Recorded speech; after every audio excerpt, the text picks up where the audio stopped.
You reach out and touch a berry. It looks ripe. It smells sweet. Your stomach is empty. You have not eaten in 2 days. Do you eat it? For most of human history, getting that answer wrong meant dying alone in the dark, convulsing on the forest floor. Getting it right meant surviving long enough to pass the knowledge on. And for roughly 300,000 years, your ancestors got it right. Not because they were lucky, but because they had built something extraordinary. A living library of botanical knowledge stored entirely inside the human mind, refined over thousands of generations, and passed forward through story, warning, and careful observation. No labs, no chemistry textbooks, no poison control hotline. Just a brain, a body, and the accumulated wisdom of every ancestor who had eaten the wrong thing and paid for it. So how did they do it? The first thing to understand is that your ancestors were not guessing. They were scientists. Not scientists in the modern sense, with controlled experiments and peer review, but empirical observers operating under conditions of extreme consequence. Every meal was a hypothesis. Every survival was a confirmation. Anthropologist Richard Wrangham, who spent decades studying primate diet and human evolution, has argued that our ancestors developed what he calls a form of embodied knowledge. Knowledge stored not just in the brain, but in the gut, the tongue, and the body's own chemistry. Your taste buds right now are an ancient alarm system. Bitterness is a red flag hardwired into your biology. Most plant toxins, alkaloids, tannins, glycosides, taste bitter. Your tongue learned to distrust that taste before you were born. But bitterness alone was not enough. Many safe, nutritious plants also taste bitter. So your ancestors developed a second layer of knowledge, observation over time. They watched animals. This is crucial, and it comes up repeatedly in the archaeological and ethnobotanical literature. If a bird ate the berry and flew away, that was information. If a grazing animal ate the root and collapsed, that was information too. Early humans were not just observing plants. They were conducting long-running, multi-generational field studies across the entire ecosystem around them. Researchers studying modern hunter-gatherer communities, groups like the Sand People of the Kalahari, studied extensively by anthropologist James Suzman, have documented this pattern clearly. The Sand can identify hundreds of plant species on site, and they carry a detailed mental map of which parts of each plant are edible, which are toxic, which are medicinal, and at what season each shifts from one to the other. Some plants are safe when raw, but lethal when cooked. Others are toxic when ripe but edible before maturity. A few require specific preparation, soaking, drying, heating, to neutralize compounds that would otherwise kill you. That knowledge is not guessed at. It is accumulated over lifetimes and transmitted deliberately through story and demonstration. Think about what that transmission looked like. Picture a group of children following an elder across a scrubland at dusk, the sky turning orange above the acacia trees. The elder stops. She points to a plant with small red berries clustered at its stem. She does not reach for them. She says the name of a person. Perhaps someone from 3 generations back. Perhaps a name now lost to time. And she makes a sound that means gone. The children do not touch the plant. They remember the name. They remember the gesture. 10 years later, one of them stops her own child from reaching for those same berries. This is how the knowledge moved.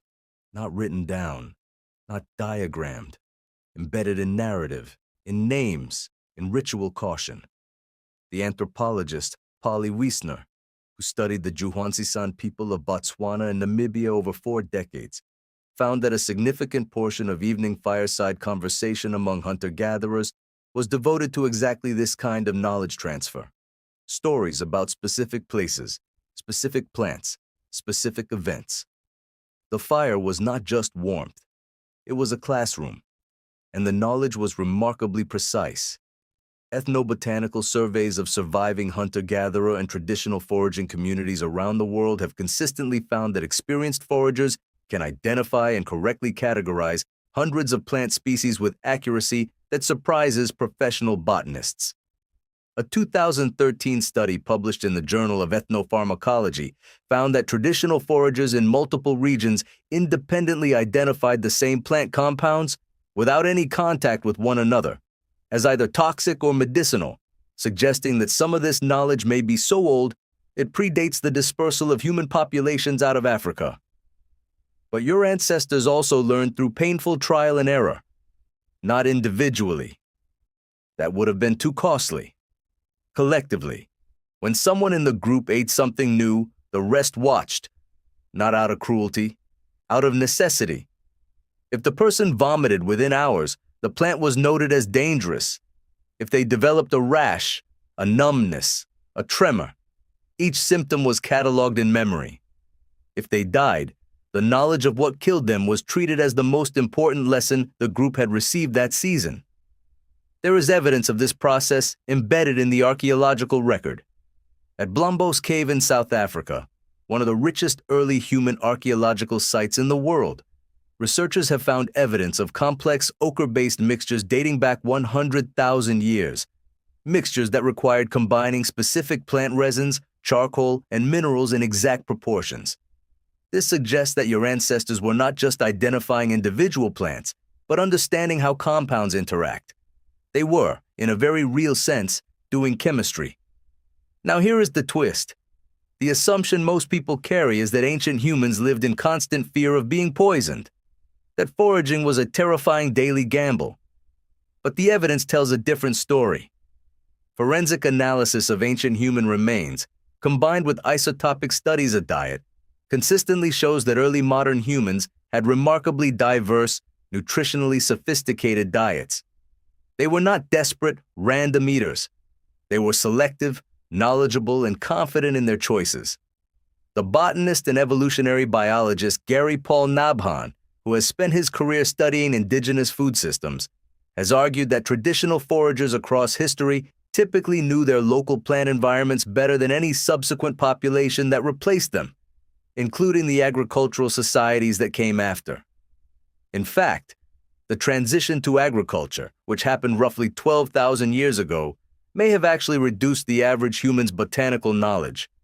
Farming communities came to depend on a narrow range of cultivated species, losing touch with the hundreds of wild plants their foraging ancestors knew intimately. The breadth of plant knowledge that had taken 300,000 years to accumulate was, in many regions, largely abandoned in a handful of generations. So when you try to recall the name of a common garden plant or hesitate over whether a wild mushroom is safe to eat, that uncertainty is not a reflection of your intelligence. It is a reflection of how much knowledge your lineage gave up when it stopped needing it. Your ancestors did not just survive the plant world. They read it. They memorized it. They told stories about it around fires so their children would still know it when the elder who taught them was gone. The knowledge lived in the community before it lived in any individual mind. You reach out and touch a berry. For 300,000 years, the answer to that question was never a guess. It was an inheritance,